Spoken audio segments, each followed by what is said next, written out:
Which is not from Jesus, I reject and rebuke it right now in the name of Jesus. जो आत्मा यीशु की ओर से नहीं, यीशु के नाम में बाहर आई है। जो आत्मा यीशु की ओर से नहीं, वो बाहर आई है। जो आत्मा यीशु की ओर से नहीं, सारे दुष्ट आत्मा यीशु के नाम में बाहर आई है। सारे जादू टोने की गंदी आत्मा यीशु के नाम से बाहर। Don't get buried. I get out from my people in Jesus.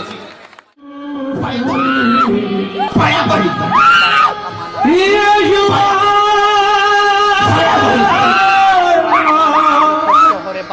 Fire by here you are.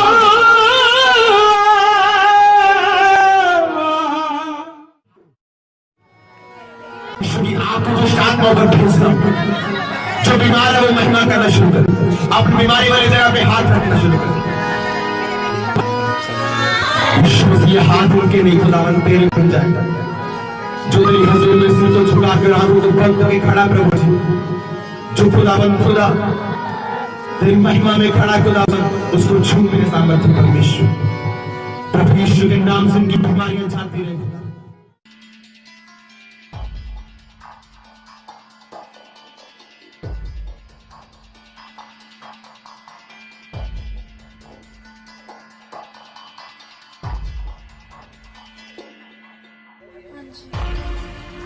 आपको दुष्ट आत्मा कितने साल से थी? कितनी देर से? 5-6 महीने पहले 5-6 महीने से।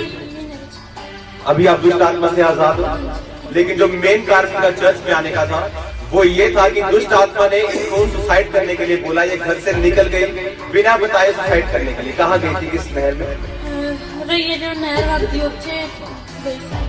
रैये दे कोल कोई नहर है जो उस जगह से आत्महत्या करने ले गए, लेकिन प्रार्थना हो रही थी इन्होंने पीछे कि परमेश्वर इस लड़की को नया जीवन दे।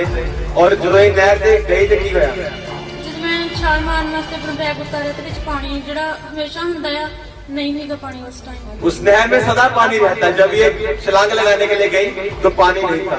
जब फिर ये घर आई, इसने परमेश्वर से प्रार्थना की कि परमेश्वर इसको दुष्ट आत्मा की अटैक होती थी, गालियां निकालना परमेश्वर को शुरू कर देती थी।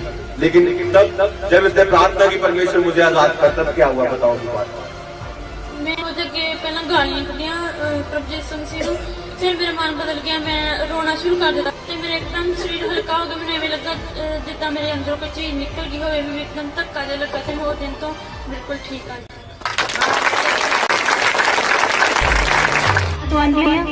मेरे पेट में चरसोली थी जो कि 42 महीना हुंदी सी और मेरे बहुत ज्यादा पेन भी हुंदी सी। मैं इंजैक्शन भी दर्द दे बहुत लगवांदी सी।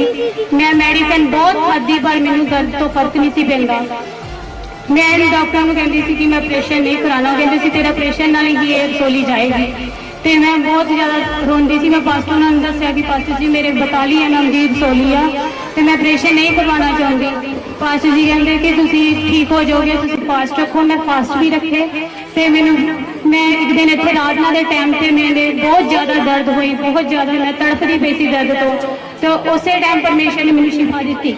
मैं पास्टर जी ने दस्या, पास्टर जी ने मेरी प्रे की और कहते तुसी स्कैन करवाओ।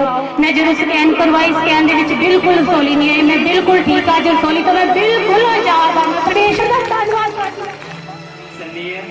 मैं न्यू राजन नगर से आता हूँ, लेदर कम्प्लेक्स से। मेरी मम्मी को 1 महीना पहले डॉक्टर को मैं टेस्ट कराया था तो एकदम ही कह दिया उसने कि दोनों गुर्दे फेल हो गए। तो फिर उन्होंने दवाई चलाई, फिर डायलिसिस भी हुए इनके करीब पूरा महीने डायलिसिस होते रहे। फिर दोबारा टेस्ट कराया तो फिर बोलते हैं कि गुर्दे बिल्कुल सही है और किडनी 3.2 है। तो थोड़े दिन ही बस दवाई चली। सारे गल बड़े ध्यान सकते हो कि जो भी कभी कोई भी मरीज जिन्हें गुर्दे खराब हो, मैं एक सरकारी हॉस्पिटल का डॉक्टर हूँ उनके नाते सानू दस जो भी मरीज गुर्दिया नुकसान हो जाता है और शरीर के क्रिटिकल लैवल बढ़ जाता है, उदों डायलिसिस होना शुरू हो जाता है। उस तो बाद थोड़ी थोड़ी गुर्दे खत्म हो जाते हैं, बंदा खत्म हो जाता है। पर जिथे डॉक्टरी फेल हो जाती है उत्थे ही परमेश्वर की शक्ति शुरू होती है। तुसीं देखो कि परमेश्वर ने कितना चमत्कार करके उन्होंने गुर्दियां द्वारा आया, जिन्होंने डॉक्टर ने जवाब नहीं दिया, पर परमेश्वर सानू कभी जवाब नहीं देता। जिथे परमेश्वर काम करता है। डॉक्टर बोला कि जब तक बच्चों की डायलिसिस होते रहेगा, नहीं तो डायलिसिस बंद करेगा तो आ जाएगा। हाँ, उसी देखो कि क्या बोलते हैं, क्या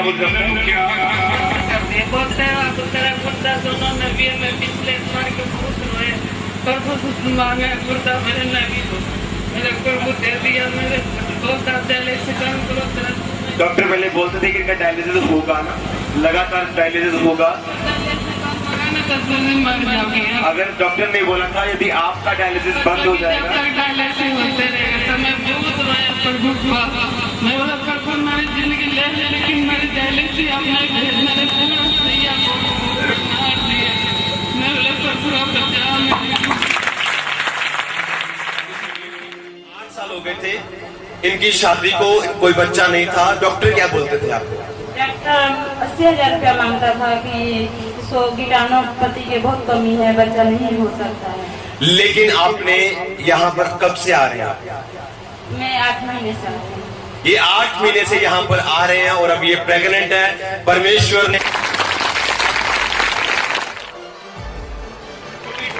डॉक्टर हमारी सहायता के लिए ये 14 महीने पहले तो मैंने इनके हाथों को देख रहा हूँ। आपको क्या बीमारी हो गई थी? फिलेरिया बीमारी इनको फुलवेरी हो गई थी, जो हाथ में निशान, जो वाइट वाइट सारी स्किन हो जाती हाँ जी, हाँ है। जी। और इनके जो बाल जो बोल रहे हैं कि ये इनके सारे बाल मुंह के और सारे बाल सिर के झड़ गए थे, दाढ़ी सब झड़ गया था। तो 14 महीने लगातार चर्च में ये आ रहे हैं और इनके निशान कहाँ तक थे आपके निशान? ये पूरा हाथ उनका भरा हुआ था। आप देख सकते हैं निशान कितने कितने रह गए और आप देख सकते हैं इनके बाल वापस आना शुरू हो गए। परमेश्वर की तारीफ। बिल्कुल खत्म था मेरा बाल बिल्कुल खत्म था, दाढ़ी भी खत्म था। मैंने इसीलिए छोड़ रखा कि मैं दुआ का तेल लगाते रहा और मैंने दुआ का पानी पीते रहा और प्रभु को विश्वास करते रहा और प्रभु को बोलते रहा। जब भी प्रार्थना करता था प्रभु को बोलते रहता था कि प्रभु यीशु मसीह मेरा बाल आपका जैसा बाल दाढ़ी मेरा कर दो, ताकि हजारों लाखों आदमी के सामने खड़ा होकर मैं गवाही दे सकता। हालेलुया। जितने लोग नशा छोड़ चुके खड़े हो जाओ सब। ईमानदारी के साथ सब खड़े हो, परमेश्वर की आप महिमा करें। जितने लेडीज नशा करते थे लोग खड़ी हो जाए, जिन्होंने छोड़ दिए। धन्यवाद परमेश्वर। सब लोग इनके लिए प्रार्थना करो और आप प्रार्थना करो जो दूसरे लोग नशों में वो आजाद हो जाए। सब प्रार्थना करें। In the mighty name of Jesus of Nazareth, Lord bless each and every man, bless them, let them be empowered with the Holy Spirit। यीशु के नाम से आपका अभिषेक सदा के लिए इन जीवनों पर ठहर जाए जो नशा छोड़ चुके हैं। खुदावंद खुदा इनको ताकत दे दोबारा। खुदावंद खुदा हमारे अंदर वो ताकत है, हम नशा नहीं कर सकते। खुदावंद ये चुनाव है मेरे सामर्थ्य परमेश्वर, ये ताकत अब हमारे अंदर है। जो दूसरे व्यक्ति नशा करते यीशु के नाम से वो भी नशे को छोड़ दे। खुदावंद जी आपका नाम महिमा पाए, हर एक सन यीशु के नाम से आशीषित हो। पिता यीशु मसीह के नाम से मांगता हूं। सब जन यीशु मसीह के लिए ताली बजाइए। आप बैठ सकते हैं। आपको दूसरा कपड़ा था ਤੁਸੀਂ ਕਿੱਥੋਂ ਆਉਂਦੇ ਹੋ ਦੱਸੋ? मैं होटल ਕੀ ਪ੍ਰੋਬਲਮ ਦਾ ਤੁਹਾਨੂੰ? खाने खड़े 8 साल हो गए, 8-9 साल हो गए। ਹੁਣ बिल्कुल ठीक है। ਚਰਚ ਕਿੰਨੀ ਦੇਰ ਤੋਂ ਆ ਰਹੇ ਹੋ? 7 ठीक हो गए। 7 ਤਰੀਕ ਹੋ ਗਈ। ਹਾਲੇਲੂਇਆ।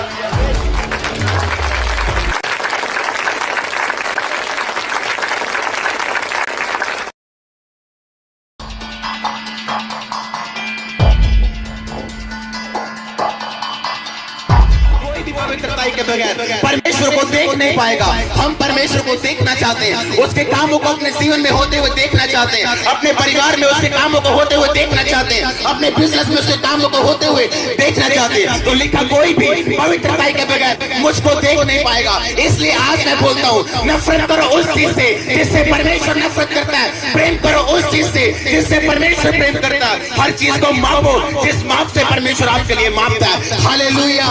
तब आपका जीवन जब पवित्र होगा तो कोई शैतान की ताकत आपको रोक नहीं पाएगी, कोई दुनिया की ताकत आपको रोक नहीं पाएगी। Holiness is a must thing. पवित्रताई मस्ट है। आज पास्टर लोग अच्छे हैं लेकिन पावरलेस हैं। कारण क्या है? क्योंकि वो अपने जीवन में होलीनेस को प्रैक्टिस नहीं करते हैं। वो अपने जीवन में आज विश्वासी लोग पावर से रहित है। क्यों? क्योंकि अपने जीवन में पवित्रताई को प्रैक्टिस नहीं करते हैं। क्या है पवित्रताई? हर उस वचन को बोलना, हर उस वचन के अनुसार चलना जो मेरा परमेश्वर कहता है। इस वचन के अनुसार आप चलो, उसके वचनों को बोलना जिससे परमेश्वर नफरत करता है, जिस पाप से परमेश्वर नफरत करता है, जिस चीज से परमेश्वर नफरत करता है उस चीज से नफरत करनी, जिस चीज से परमेश्वर प्रेम करता है उस चीज से प्रेम करना। केवल उन्हीं लोगों को परमेश्वर इस्तेमाल कर पाएंगे जो पवित्र होंगे। मैं शराब नहीं पीता हूं,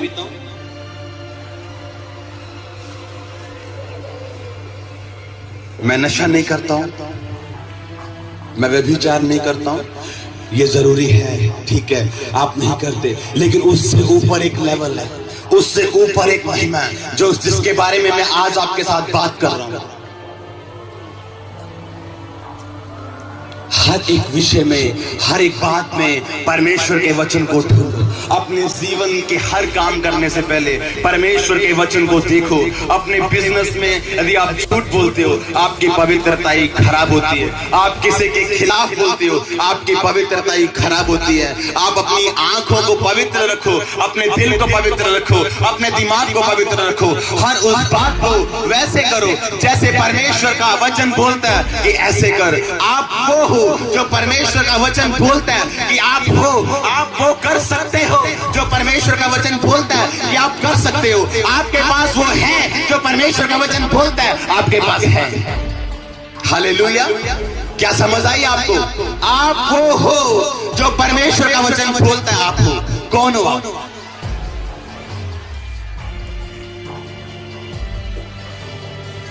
आप वो कर सकते हो जो परमेश्वर का वचन बोलता है कि आप कर सकते हो। आप क्या कर सकते हो? हालेलुया। तो आपको बाइबल पढ़नी चाहिए, आपको पता होना चाहिए आप क्या कर सकते हो। भजन संहिता 63 उसकी 1 आयत में लिखा, दाऊद बोलता है, हे परमेश्वर तू मेरा परमेश्वर है, मैं तुझे यत्न से ढूंढूंगा सूखी निर्जल ऊसर भूमि पर। मेरा मन तेरा प्यासा है, मेरा शरीर तेरा अति अभिलाषी है। कहता परमेश्वर मैं तुझे ढूंढूंगा। सब बोलो, परमेश्वर मैं तुझे ढूंढूंगा सूखी निर्जल ऊसर भूमि पर। जब सब कुछ ठीक चलता है, परमेश्वर को ढूंढना आसान है, परमेश्वर से प्रार्थना करना आसान है, सब कुछ आसान है, धन्यवाद करना आसान है। लिखा मैं तुझे ढूंढूंगा सूखी और निर्जल ऊसर भूमि पर। उस वक्त जब मेरे आसपास सब कुछ सूख चुका होगा, उस वक्त जब मेरे आसपास कुछ भी अच्छा नहीं होगा, उस वक्त जब मैं संघर्ष के दिनों में होऊंगा, उस वक्त भी मैं तुझे ढूंढूंगा। हालेलुया। बाइबल में 1 कुरिन्थियों 11 उसकी 27 आयत में लिखा है, जो कोई परमेश्वर की देह को बिना जांचे और परखे खाएगा वो परमेश्वर के देह का और लहू का अपराधी ठहरेगा।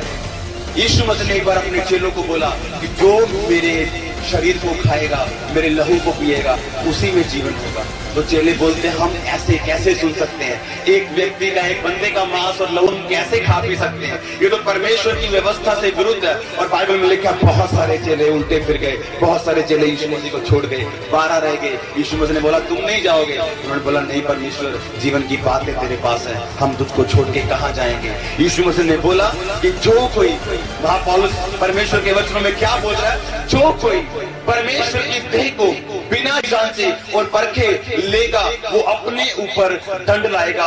बहुत सारे रोगी लोग, निर्बल रोगी, और लिखा बहुत सारे मर गए। कहता यदि वो अपने आप को जांच के परमेश्वर की देह को खाने और परमेश्वर के लहू को पीने से पहले तो अपने ऊपर दंड न लाते। बाइबल में परमेश्वर ने लिखा कि जब परमेश्वर आखिरी रात में, जब परमेश्वर अपने चेलों के साथ थे, परमेश्वर ने रोटी को तोड़ा और परमेश्वर ने कहा ये मेरी देह जो तुम्हारे लिए तोड़ी जाती है।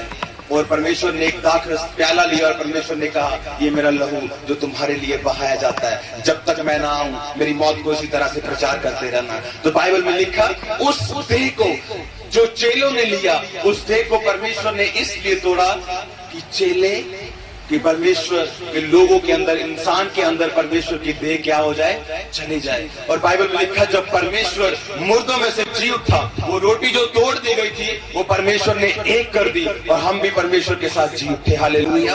और अब हम परमेश्वर की देह में हैं, अब हम परमेश्वर के शरीर के अंदर हैं। बाइबल में लिखा जो मसीह में है वो मसीह का एक अंग है। हम मसीह की देह के अलग अलग अंग हैं। आप मसीह का मुंह, आप परमेश्वर की टांग हो, आप परमेश्वर का हाथ हो, आप परमेश्वर की आंखें हो, आप परमेश्वर का नाक हो।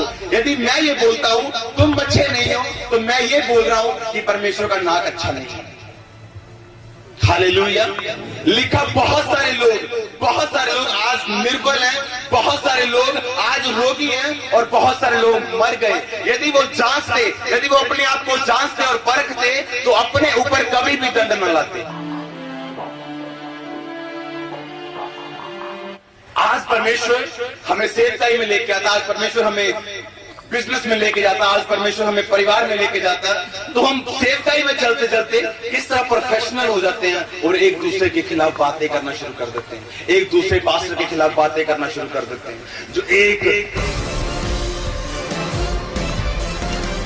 दुकानदार दूसरे दुकानदार के विरोध में बातें करना शुरू हो जाता है ताकि मेरा काम अच्छा रहे। एक भाई दूसरे भाई के विरोध में बात करता है। बाइबल में लिखा, यदि तुम अपने आप को, कुछ लोग लिखा, तुम अपने आप को यदि जांचते तो अपने ऊपर दंड न लाते। जब हम परमेश्वर की देह को बिना जांच और परखे, यानी जब हम परमेश्वर के वचन को सीरियसली नहीं लेते, जब हम परमेश्वर के वचन को गंभीरता से नहीं लेते, तो हमारा बोला गया वही इविल, हमारी बोली की वही बुराई हमारा न्याय करती है। हमारी बोली की वही बुराई वो हम पे दंड लेके आती है। हमारी बोली की वही बुराई एक व्यक्ति के खिलाफ वो हमारे ऊपर बीमारी को लेके आती है। वो हमारी बोली की वही बुराई हमारे ऊपर कमजोरी को लेके आती है। हमारी बोली की वही बुराई हम हो सकता है मर जाए यदि हम अपने मुंह को बंद ना रखेंगे। जो व्यक्ति ज्यादा बोलेगा, बाइबल में लिखा, वो ज्यादा अपराध करेगा। आप एक बात याद रखना, जो व्यक्ति ज्यादा बोलेगा उसके घर में हमेशा समस्याएं रहेंगी। क्योंकि बाइबल में लिखा है, यदि तुम अपने आप को जांचते तो अपने ऊपर दंड ना लाते, लेकिन तुमने परमेश्वर की देह को लेने के वक्त अपने आप को जांचा और परखा नहीं, इसलिए आज रोगी हो और बीमार हो और मर जाओगे। हालेलुया। मत बोलो एक दूसरे के खिलाफ। क्या करता है शैतान? शैतान ऐसे व्यक्ति को खड़ा कर देगा कि वो आपको इतना मजबूर करेगा कि आप उसके खिलाफ बोलो। वो ऐसी बातें उसके बीच में से आपको करेगा कि आप उसके खिलाफ बातें करो, आप उसके खिलाफ साजिश करो, आप उसके खिलाफ बोलो। जब आप बोलोगे तो शैतान की हर योजना कामयाब हो जाएगी। इसलिए बाइबल में लिखा, शैतान तेरा कुछ नहीं कर सकता और उसको मौका मत देना। हम मौका कब देते हैं? एक दूसरे के खिलाफ बोल के। हम माफ करना नहीं जानते हैं। लिखा यीशु मसीह ने, यही हाल आज हमारे साथ। आप देखो कि परमेश्वर ने हमारे कितने बड़े गुनाह माफ कर दिए, परमेश्वर ने हमारे कितने बड़े बड़े कर्म धो दिए, और हम जब हमारी बारी आती है हम 5000 माफ करवा लिए, लेकिन जब हमारी माफ करने की बारी आती है 50 रुपए, हम माफ नहीं कर पाते। हम बोले बगैर रह नहीं पाते, हम विरोध किए बगैर रह नहीं पाते। इसलिए बाइबल में लिखा है, तुम रोगी हो, तुम निर्बल हो और एक दिन मर जाओगे। लिखा बहुत सारे लोग मर गए। यदि वो अपने आप को जांचते, यदि वो परमेश्वर की देह को जांच और परखने के बाद देते तो अपने ऊपर दंड न लाते।